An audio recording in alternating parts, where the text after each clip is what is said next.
بسم الله الرحمن الرحيم.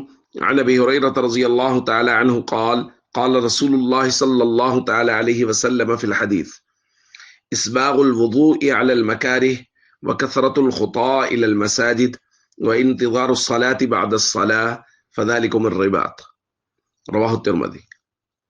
نبی کریم صلی اللہ علیہ وسلم نے ایک مرتبہ صحابہ کرام سے فرمایا: الا ادلکم علی ما یمحو اللہ بہ الخطایا ویرفع بہ الدرجات، کیا میں تمہیں ایسی چیزیں نہ بتاؤں جن سے اللہ گناہوں کو مٹاتا اور درجات کو بلند کرتا ہے؟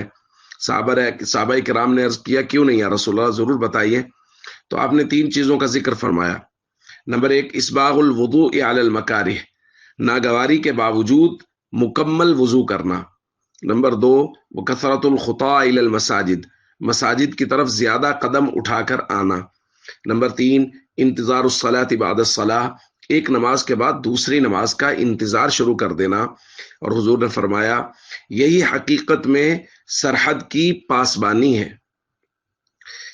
دوستو، یہ 3 کام نبی کریم صلی اللہ علیہ وسلم نے ذکر فرمائے ہیں، اور ساتھ میں فرمایا ہے کہ ان سے گناہوں کو مٹا دیا جاتا ہے اور درجات کو بلند کر دیا جاتا ہے۔ غور فرمائیے کہ ان تینوں چیزوں کا تعلق نماز سے ہے۔ وضو نماز کے لیے کیا جاتا ہے، اور مساجد کی طرف زیادہ قدم اٹھانا، ظاہر ہے مسجد کی طرف نماز کے لیے آیا جاتا ہے، اور ایک نماز کے بعد دوسری نماز کا انتظار شروع ہو جانا۔